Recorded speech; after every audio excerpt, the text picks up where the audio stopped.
Let's go ahead and get started. Welcome everyone to the August 26th NEMSIS V3 implementation call. This call is being recorded. We post these on our website and on our YouTube channel so that you're able to go back in and listen to them, or if you need to miss one, that you're able to update yourself on the conversation and the discussion that we have during these calls. We appreciate you taking time out of your busy days to be here with us this morning. Please be sure to update your name in the participant list. Also be ready to unmute your microphone if you have a question or a comment during the conversation. Feel free to use the chat. We'll watch those throughout the meeting and bring up those topics for discussion as well. We do consider the V3 implementation calls to be a conversation. So we encourage your participation and welcome your questions and comments as they come up during these conversations. So let's go ahead and start. Laurel's gonna start us off this morning with some compliance information. Okay, hi everyone. So I'm just gonna touch on the recertification briefly, and I'm gonna share a list of vendors who need to complete recertification soon-ish.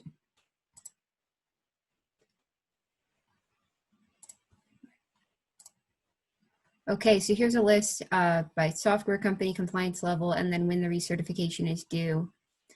So real quick, I'm just gonna sort of explain what we're looking at here. So if you recertified with us last year in order to remain compliant in California, I have assumed that you will need to do the same this year because you continue to operate in California. So if you see a date that is sooner than the first of the year in 2021, that would be why. If you do not operate in California, and that's not a concern you have, your date is probably January 1st, 2021. So our new compliance policy for recertification goes into effect on January 1st, 2021. So by that date, you will need to have completed all of the recertification requirements. You'll need to have retested your software before that date. You will need to have attended at least 70% of the V3 calls since the 1st of 2020. And you will need to have attended the NEMSIS annual meeting, which lucky for everyone this year is going to be virtual, so very easy to attend. So that's the story. Here's the list. I'm sorry, the font is kind of small. There's a good number of vendors. There are a couple of vendors that are not on this list because they've already completed their recertification and they don't need to look at recertifying for a little bit longer here. Are there any questions on compliance or recertifications?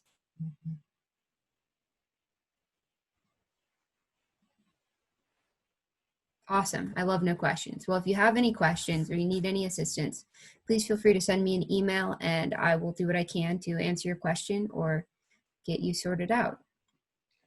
Yo, Laurel, this is Clay. If I may just add a couple of thoughts.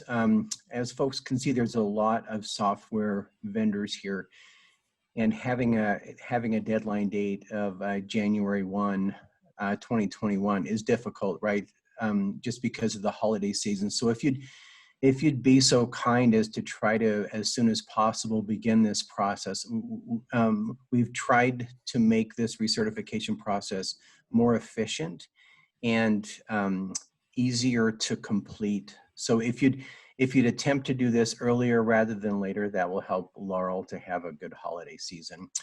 The other thing I'll mention is we have a new great employee named Sujata who will be helping with this process as well. So you may be receiving emails as you begin this process from Laurel or from a new employee who's working with us who has just been great. Her name is Sujata. Thanks, Clay. That's a good reminder. So there is going to be limited testing appointments during the holidays. So please make sure you plan accordingly. If you schedule your appointment for the 22nd of December and you don't make it in time, there's a good chance that I won't be able to see you until much, much later, the end of December, because we will, of course, have our holiday breaks as usual. Plan ahead. Okay, any questions, just please drop me an email and I'll help you out. Thank you, Laurel. We'll go ahead and throw the agenda back up there. Next on the agenda, we're just going to hit on suggested lists to define lists pretty quickly. All of the commitments that we've made to transforming these suggested lists to define lists are either under development or have been completed. We are creating the expert clinical panel to review the defined list. The inventory of codes, everybody's received those.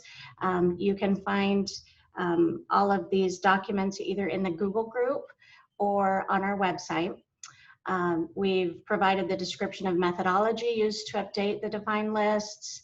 We were able to spend a little bit of time with several software vendors that were kind enough to demonstrate for us how they present those code lists or those code sets. So that was very helpful for us to be able to visualize all the different ways that they're being presented to the field clinicians.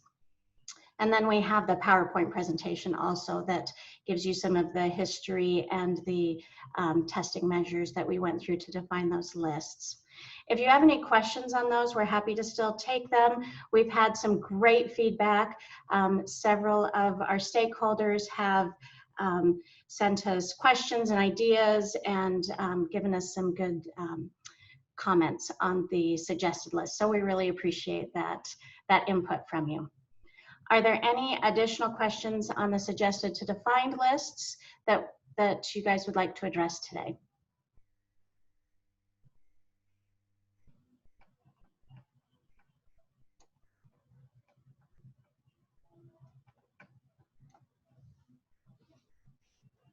All right, and as always, you can reach out to us either by phone or email, and we're happy to have those conversations with you. Next on the list is the super cool PWW document, the HIPAA data sharing white paper that was developed. We sent that out this month and have had some really terrific feedback. Let me show you. I'm going to pull it up.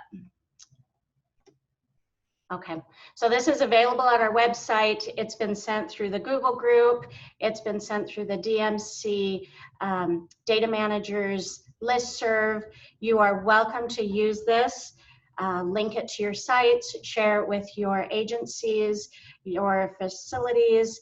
It's a really tremendous document that helps just peel away some of those misconceptions about HIPAA that we still have issues arising from. We still get a lot of comments from agency level clinicians in that they still struggle with this as a barrier. So this has been very well received, and we appreciate Paige, Wolfberg, and Worth working with us on this to develop this document.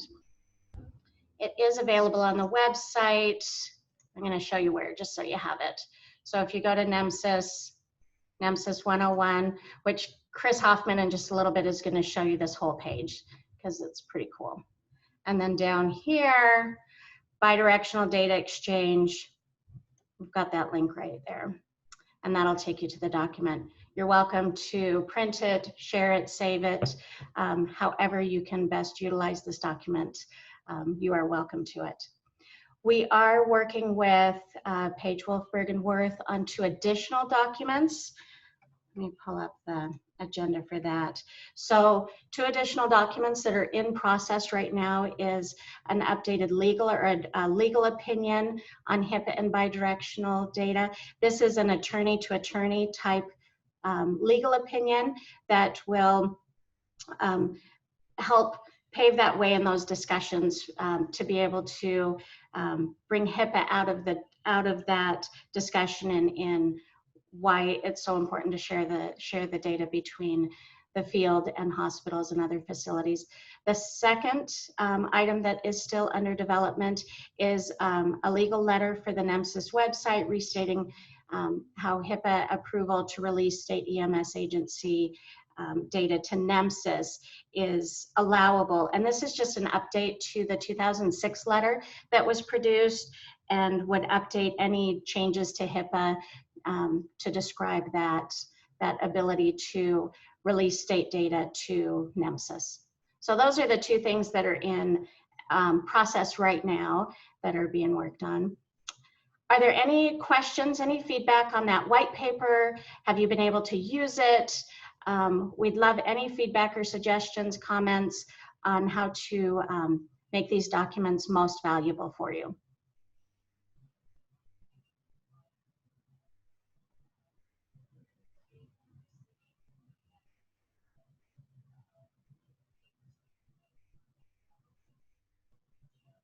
All right. Well, feel free to use that white paper. It really is, it's a good white paper. So we hope that it'll be really helpful for your agencies. Next up on the agenda is Bridget. She's going to talk to us for a few minutes about the annual meeting coming up.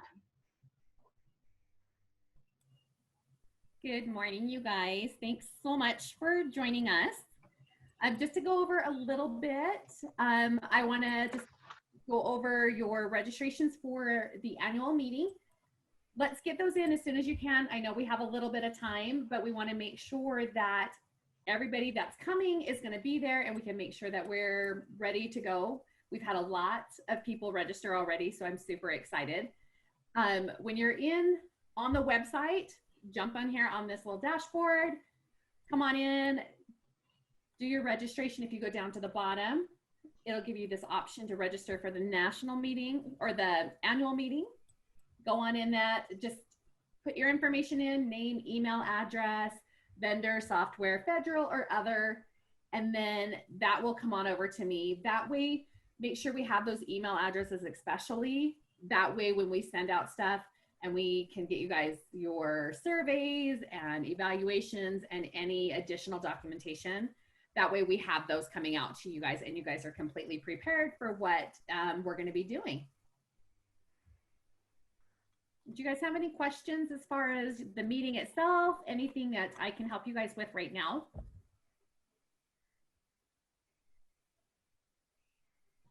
Oh, we got a quiet group today. All right, you guys, just let me know if you have any questions. Feel free to shoot me an email or give me a call. Thanks, Julianne. Thank you, Bridget. Yes, we would much prefer to have you all in person, but since we can't do that, we've got 3 days of great discussion planned for you for our annual meeting. Next on the agenda is Chris, and I know Chris wants to show you this cool new page on our website. You want to take that over, Chris?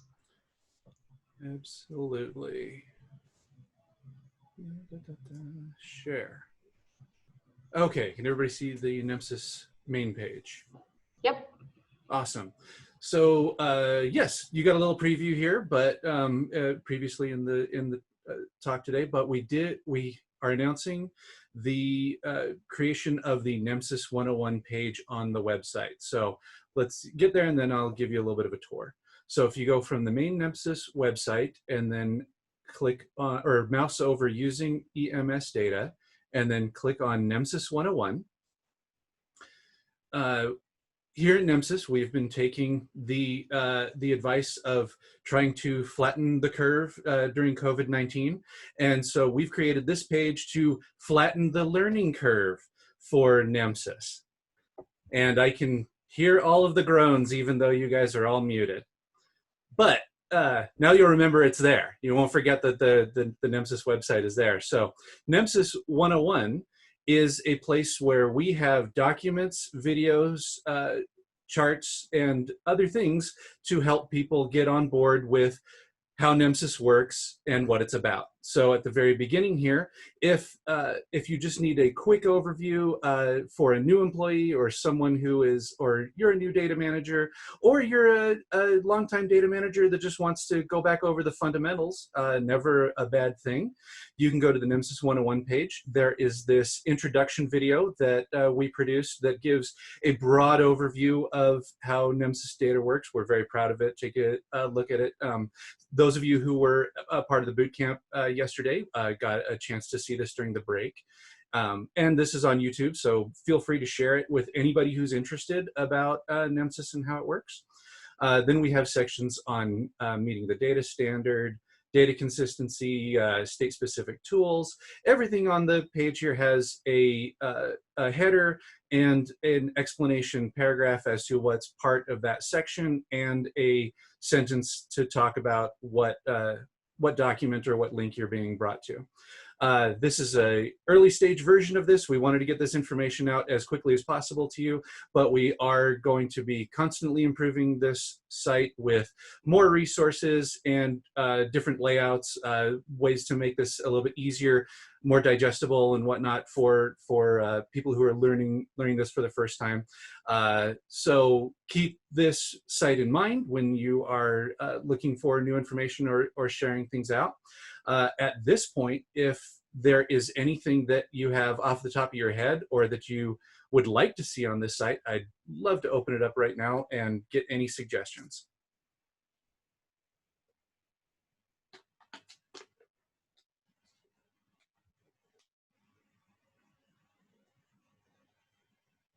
Perfect. Hello. Yes. Hey, Chris. This is Nate Crabb from Mercy Reporting.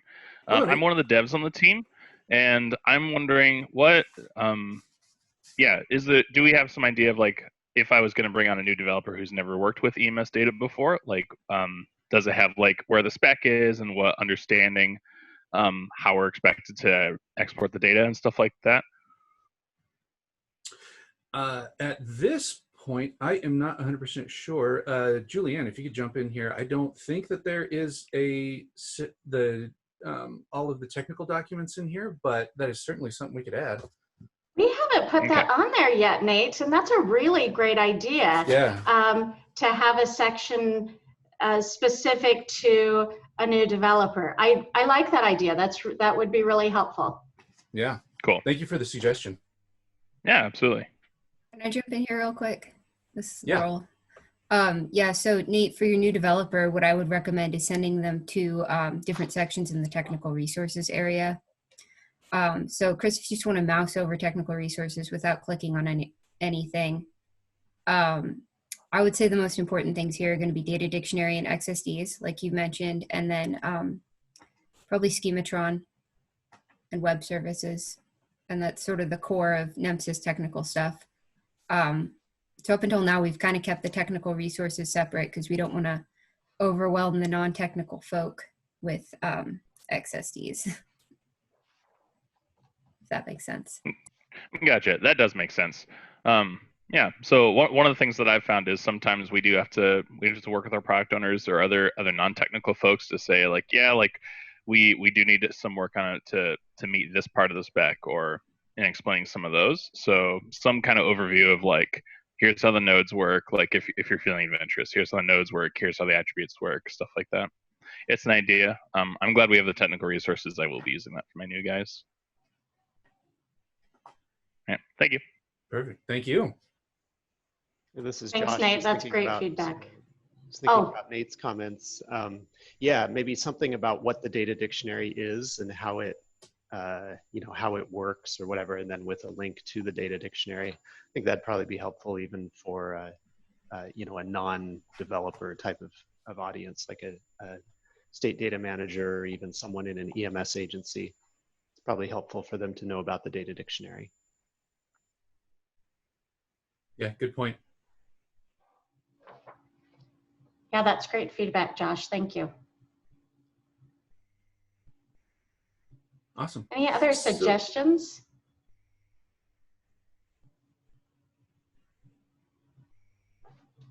Certainly ruminate on the idea, and if you come up with a brilliant suggestion, or even doesn't need to be brilliant, could be just a regular suggestion, would be wonderful. Just go ahead and get into contact with us, and we will, like I said, this is supposed to be a resource for you, so whatever we can do to improve it, we'd love to do.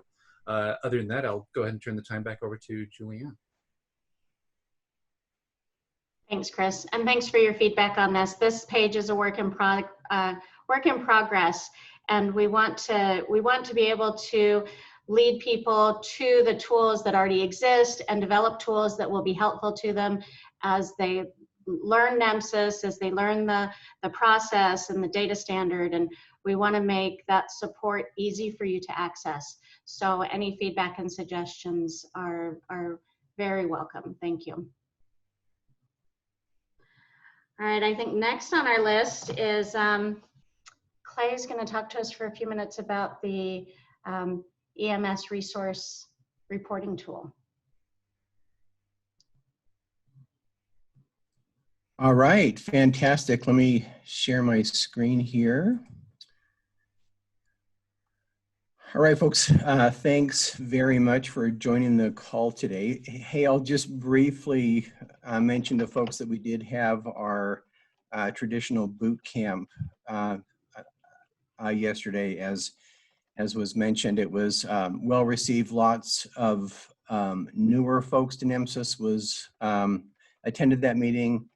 It was well received. We apologize. There were some vendors that wanted to join that call, and I can clearly see the value for vendors to be able to kind of understand what's being shared with the state data managers as we try to provide them with some introductory information regarding NEMSIS. We can see the value in that, but we wanted to provide the opportunity for us to share state level data, so we asked that vendors not join. Thank you for your interest in that, and we would love to see you at the implementation meeting next month. Wanted to go over the EMS COVID resource reporting tool. We've been working on that as a group on these calls for a couple of months now. It's clearly up and running, doing very well. Real brief history right here. We talked about maybe including the ability for an agency to report shortages in PPE or stress due to COVID infections using the NEMSIS standard. We decided as a group not to do that, to have something freestanding. That's been up and available. It's here on the website. I'm just on the opening page, and it shows up here on the sliding ribbon. And also each week EMS agencies are able just to click in here to go to a landing page where they can then access the resource reporting tool. We've shown this to you several times. This page provides a lot of good information for the EMS agency, brief information about why this would be important to complete, what's the benefit to you, how will the data be used, who will see the data, what can you expect back. All those quick answers are available here. We would like you, as we talked about when we first were thinking of the idea of having this in the NEMSIS demographic data set or something like that, or having it freestanding, there was this idea that was thrown out as if we did this freestanding, the vendors may be able to include a URL within their software or within their newsletters or something that would remind the agencies to be able to access this tool. This would be the landing page, right? So this would be the URL, right? So if you would be so kind as to consider that in your software, it would be a real service, I think, to the agencies, to reminding them on Monday morning to go in and to utilize this tool to report any shortages in PPE or stress related to COVID. If you need some kind of introductory information to set up that URL within your software packages, there's a great promotional a document here where you can pull some language off. This was developed by Chris. Really nice document. There's an introductory letter formulated by the Office of EMS that's available to provide some language. So lots of things there if you want to set up that URL within your newsletters or within your software. I just wanted to show you just a quick view of the dashboard as of Tuesday morning. So as we talked about, it's updated on Tuesday morning and on Thursday morning, very early in the morning. So on the East Coast or West Coast, folks within state offices are able to open this up on Tuesday and Thursday and see the number of agencies within their own state that are reporting either acute stress and need or minimal stress and need. We've talked about that a lot, so I won't go through that.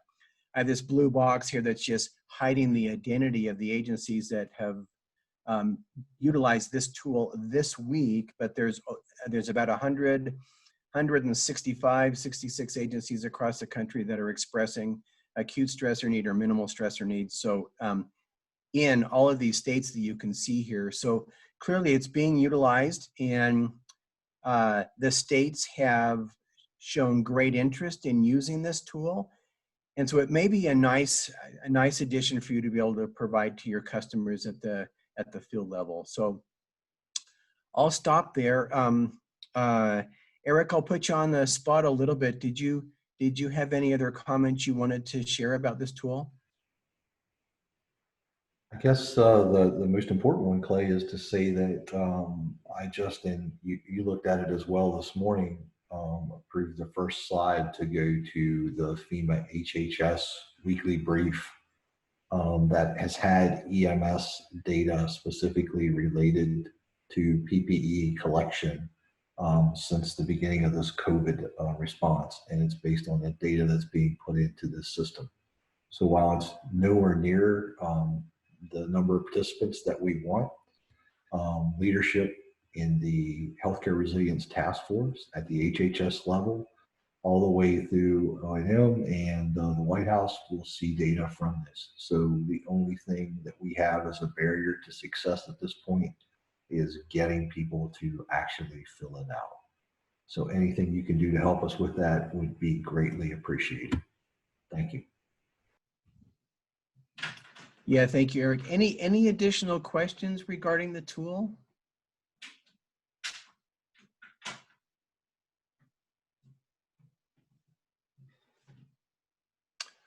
Clay, just Okay, one great. other thing, I'm sorry. There was also an email I got early this morning that I haven't gotten back to. There seems to be this renewed interest in calculating PPE burn rates. And this one makes me very nervous only because I've talked to several vendors about this, and I know there are some excellent products out there that are actually reporting this out and making that available. And some of the vendors have actually worked together to make sure that they're doing it consistently. My concern is in reporting this is the low compliance of the provider actually documenting that they used certain things during care.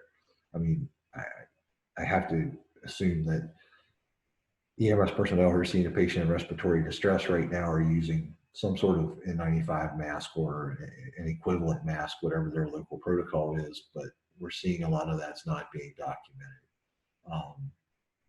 So we're trying to work on a method to report this out, but it's, you know, I've used some of the reports, for example, from Image Trend and ESO, and ESO has a great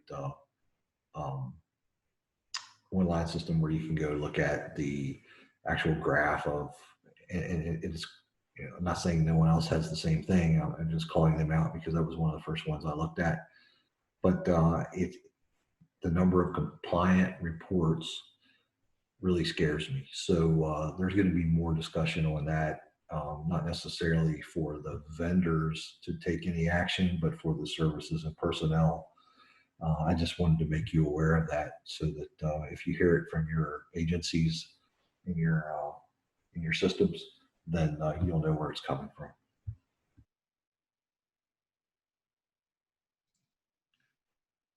All right, thank you, Eric. Appreciate that very much. And again, if any of the vendors need some language associated with the posting of the URL or anything that we can do to help you promote this, we'd be happy to do that. So we appreciate your ability to help us make sure that that's available to agencies to use. All right, Julianne, I'll turn the time back over to you. Okay, thank you. Did we get to Ben's question in the chat? So he said the other major issue with burn rate is the initial stock level. Yeah, this is Ben. Not so much a question, just kind of adding to the dialogue is that, you know, and Eric and I have talked about this, is that the challenge, right, with burn rate, it's great to ask a hospital their burn rate because, you know, they have a hospital-wide, you know, pre-stock level, and then, you know, they can compare time on time to their use, you know, because the agency as a whole, that, you know, collection of PPE supply levels is not part of any kind of standardized data collection. Every vendor kind of creates their own standard data structure for managing inventory checklists. I just see this as being a really challenging thing to really dig into in the EMS space, just because, you know, what fields are you looking at? you're not going to be able to do it through a PCR. So this is very challenging without kind of a national standard if you want to aggregate all of the different vendors looking at this.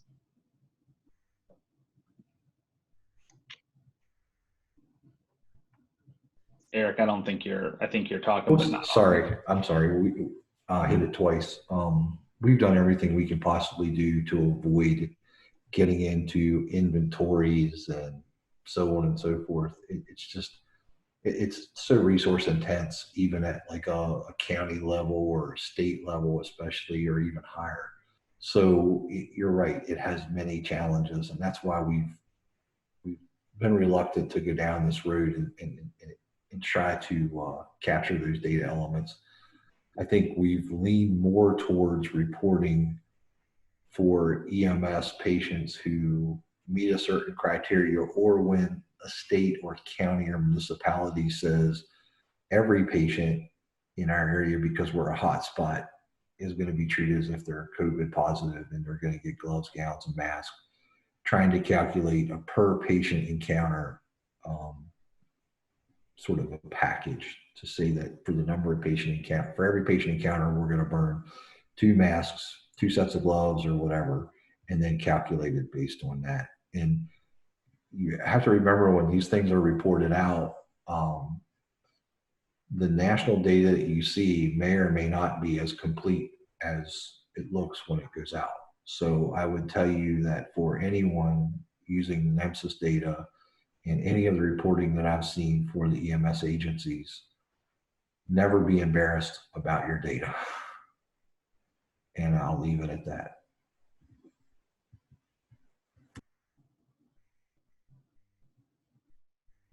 Are there any other questions? Yeah, thanks for the question, Ben. Appreciate that.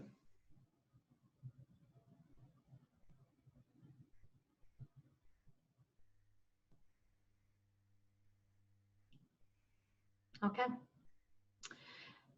Next on the agenda, we're going to turn some time over to Josh. He's got a couple of topics to go over with us. Okay, thanks, Julianne. Bring up my screen sharing here. Hopefully that's working. Two topics for you. First, just a quick update on the V3 performance measures web service and dashboard. I've been updating every 2 months or so with a new measure added to the service, and August is no different. Over the weekend, we added pediatrics-01 for pediatric respiratory assessment. So this measure is now available and supported in the Performance Measures web service. And it should show up in the Performance Measures dashboard on the NEMSIS website over this coming weekend as the data extract for that dashboard is refreshed. So just a quick announcement to let you know that one more measure is available. Okay, my second topic here is to recap a few discussion items from ET3. We talked about it 2 weeks ago, got some input as well as questions from you. We also brought it up with data managers at the NEMSIS Data Managers Council conference call that they held last week. And they had some questions and input during that call as well. So I'm going to run through some responses to the questions and feedback that we've received so far, and then also let you know of a few things that are still being worked on. So first, in terms of things that are still being worked on, we received feedback 2 weeks ago from all of you about how CMS is designing their web service for receiving NEMSIS data, and the fact that they are proposing to use an authentication key in an HTTP header in lieu of the username, password, and organization elements in the SOAP message. And also that they were wondering whether they needed to implement the retrieve status operation since they're planning on processing their data synchronously and giving you results during your submit data submission. Those 2 items, the feedback has been shared with CMS, and their IT team is considering those, but we do not have a decision from them yet on what action they'll take in regards to those. There are a few things that are changing a little bit, so I want to go over those with you. This is the ET3 quote unquote state data set, and this is the list of elements that ET3 will collect. On the version that is publicly available now in the NEMSIS repository, it does not include etimes.08, transfer of EMS patient care date time. CMS does plan to add that element to the list. Everything else on the list would remain the same. Again, this is, you know, until you see it in the repository, it's not official, but their intent is to go ahead and add that element. Hi, Josh, it's Monet. We don't see your new screen. Let's see, anyone else not seeing my screen? I'm seeing the pediatrics screen. Hey, Josh, we're seeing, you know. Well, let's, I'll turn it off and back on. Make sure I share my entire screen. Is that better? Yes. Yes, that is. Okay, great. Maybe I accidentally just shared one app. All right, thank you. Okay, so etimes.08 will be added to the list of elements. If you pull down their state data set today, you will not see that element on the list. So that is a proposal to be added. Also, there is one more custom element that is being worked on that is going through the approval process to be added. So again, you're not seeing this today in the published state data set, but it probably will become available shortly. It'll be a standalone custom element. It does not extend any existing elements. And the intent of this element is to capture information regarding whether EMS offered an ET3 alternative disposition to the patient, and if they did, whether the patient accepted or refused that offer. So what we will know from the standard NEMSIS data is what actually happened. You know, if they actually went to an alternative destination, or they actually had on-scene transfer of care to telehealth or a healthcare partner, we would see that. But what CMS also needs to see is those cases where they did not have one of those alternative dispositions. However, EMS did offer the alternative. And the patient refused it, or EMS offered it, the patient accepted it, but then you know, medical control or something ended up telling them to transport the patient instead. So that's the purpose of this additional custom element that will be added.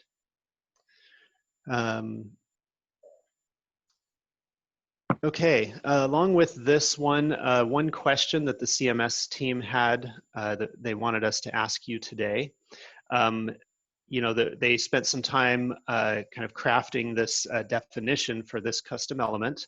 And their question for software developers is, in your software, do your end users see these element definitions? Do they see something, you know, when they maybe hover over a particular data element, that something pops up with some help tip or tool tip that says that this is what this element's about, this is how to fill it out? So I wanted to stop here and ask that question of all of you. If you could just chime in and tell us a little bit about what your end users may see or how you may utilize this information that has been put into the definition on these data elements.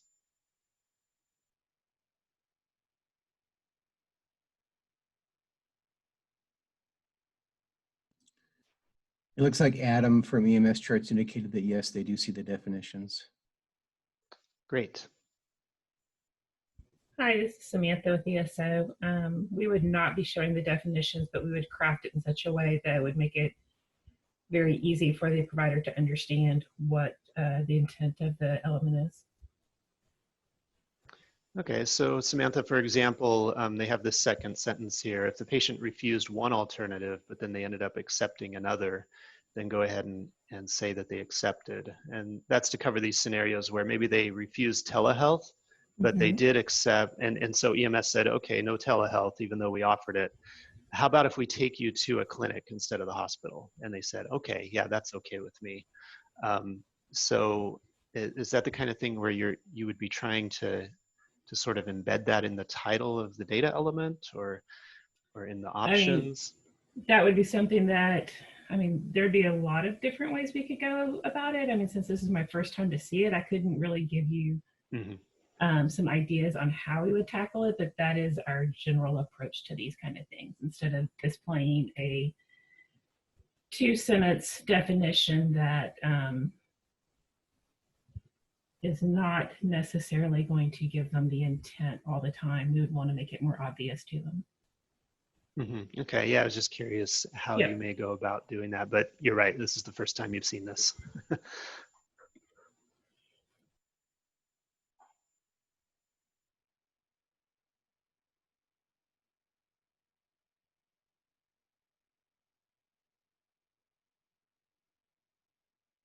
Any others on how you may expose this sort of information to your end users?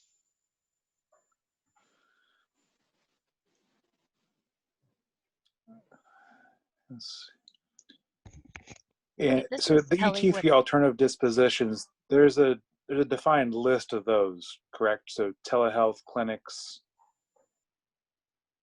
Right, there's an alternative destination, that's one, and then there's on-scene transfer to telehealth, and there's on-scene transfer to a non-EMS healthcare partner.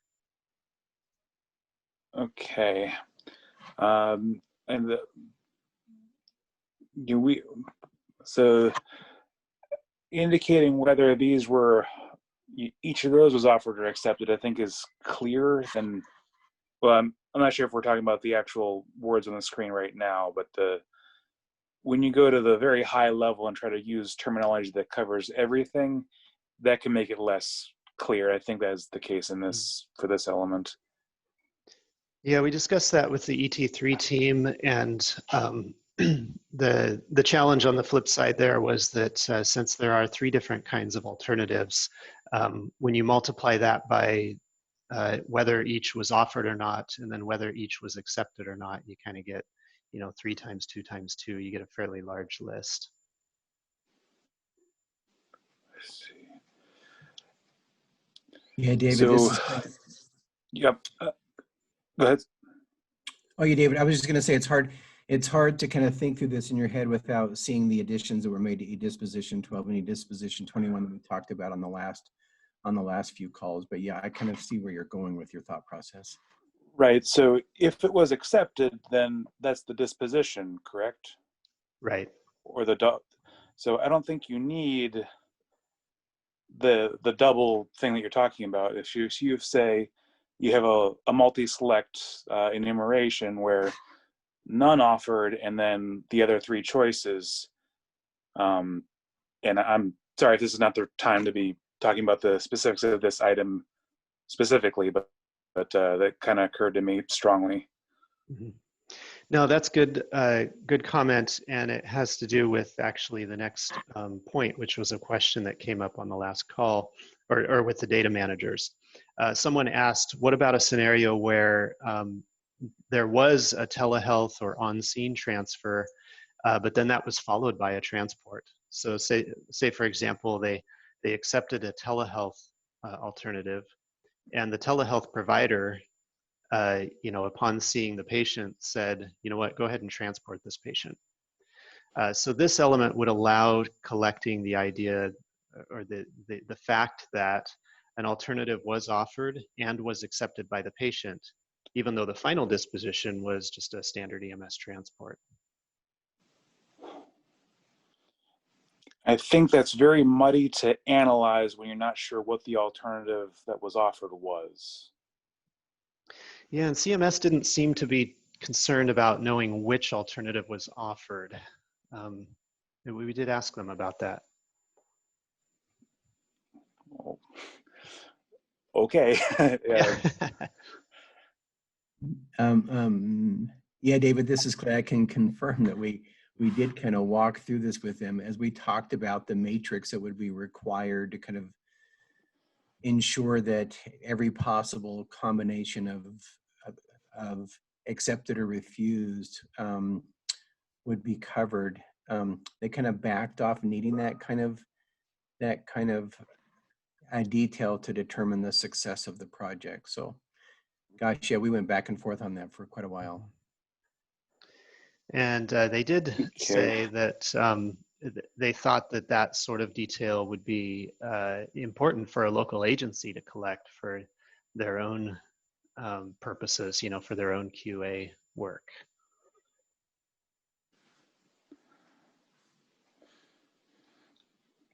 Right. I mean, yeah, they're so different to my mind. Like telehealth seems like its own element. I guess Chris is not really the right person to, or not the right discussion at the moment. No, that's okay. We'll share your feedback with the CMS team and see if they want to make any tweaks. Okay. Thank you. All right, let's see. I have, Hey, Josh, yes. this is Juan. For this element, what is the data type that you're going to use? This would be a coded element. So to have these 3 codes here for the values. I understand that, but do you still have to select a data type? So it'd be string. A string, yeah, or text. Mm-hmm. Okay, because some of the other ones you've been using and that makes it a little difficult to implement. Oh yeah, that's with the national data elements, and that's because those are using external standards like GNIS for place codes, or the ISO country codes, etc. So those are an other data type, but these would just be strings created by CMS for ET3. Okay, great. Just a couple other quick things. I won't be updating anything on the screen share here, but there was feedback about mapping back the treatment in place dispositions, how it's going to be mapped to treated and transferred care to another EMS agency. That's going to be the NEMSIS standard fallback code for those dispositions. And ET3, the ET3 team is going to keep those as proposed. So what you see in the state data set will be what they're going with. There was also a question, will there be a data element to track whether an EMS agency is an ET3 participant? And the answer is no, because CMS does not need such an element. They will only receive data from ET3 participants. So if someone, a state data manager, wants to know which agencies in their state are participating in ET3, then they would need to implement a process for tracking that, but CMS does not need that information, since everyone submitting data to them is a participant. And lastly, discussion about the additional types of facilities that need to be supported, because states spend a lot of time managing their state facility lists to help their agencies, and also to support processes like making patient care reports available to facilities where patients are transported. And just wanted to reiterate, we got a clear answer from CMS on this, that agencies participating in ET3 are going to know exactly who their alternative disposition and treatment in place partners are. They will have specific agreements in place with those partners. So a local EMS agency participating in ET3 should be able to tell the state, these are the other places where we are going to be transporting patients or transferring care of our patients as part of the ET3 project. So just a few answers to some questions and feedback from ET3 there. Any other questions, comments on ET3?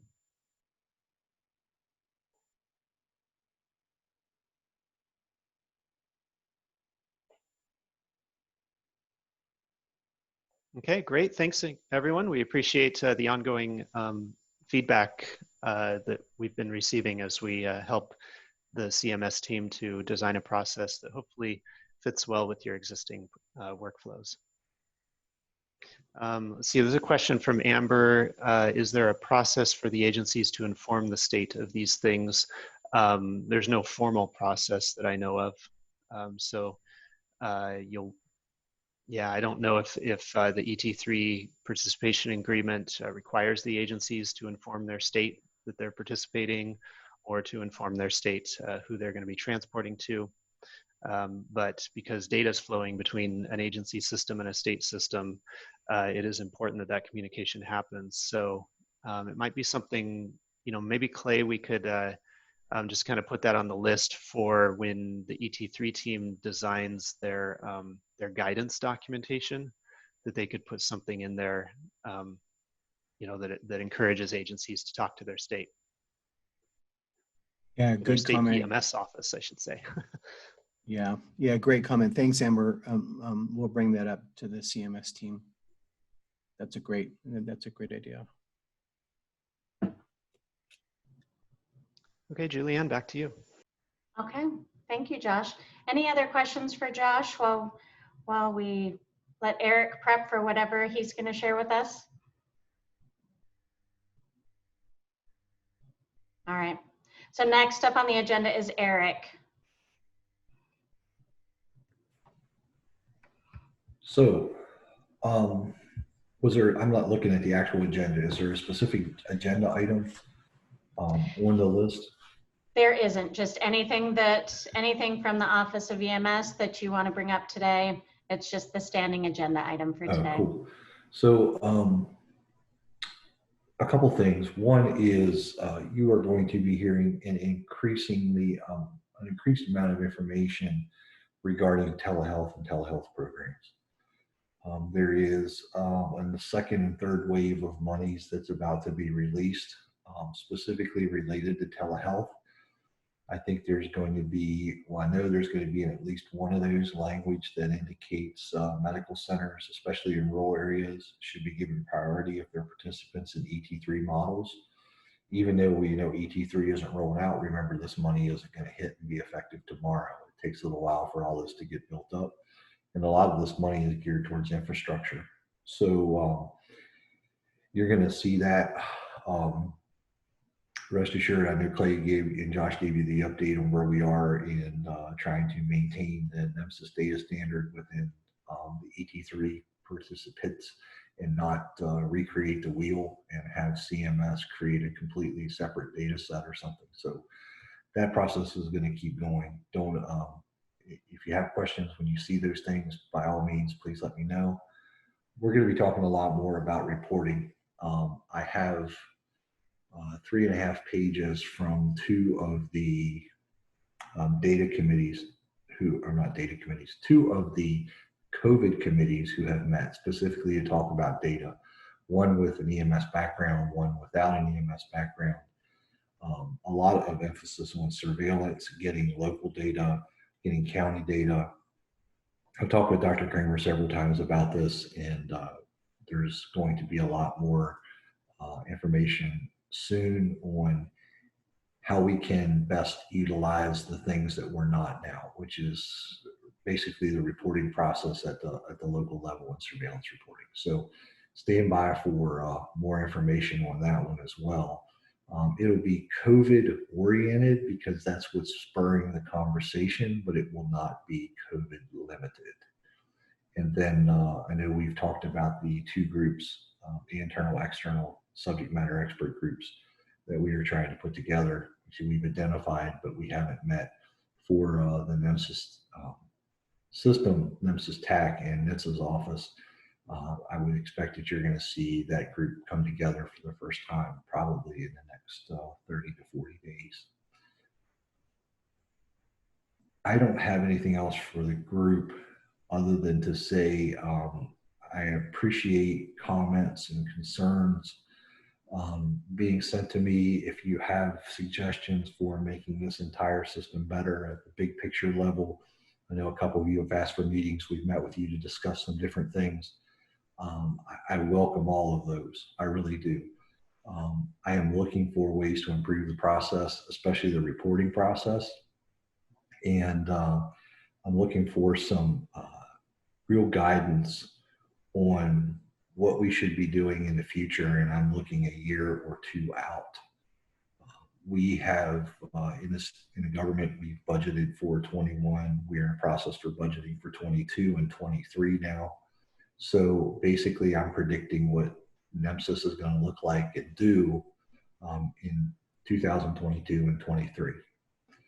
And that's kind of tough with everything that's going on today. So if you have big picture items that you think bidirectional data exchange was one that we should be going out seeking funding for, I don't need anything fancy or flowery. I don't need a 6-page write-up. I need 1 or 2 paragraphs that says these are a couple things I think we should be looking at, and I would be more than interested to hear what they are. And I'll end with that and answer any questions anyone has.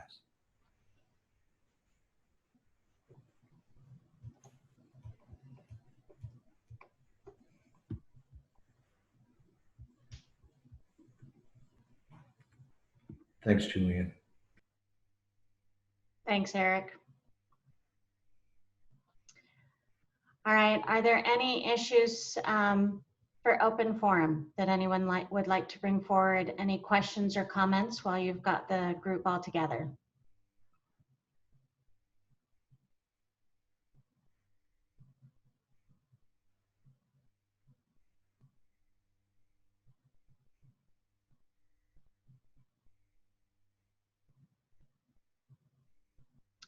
All right. Our next meeting will be September 9th. We hold these meetings on the 2nd and 4th Wednesday of every month. Please let us know if there are topics or issues that you would like addressed during these meetings. Thank you for taking time out of your day to be here with us, for participating in the conversation, and we appreciate any feedback and suggestions and comments that you might have. Thank you, everyone, and have a terrific day. We'll see you in a couple of weeks.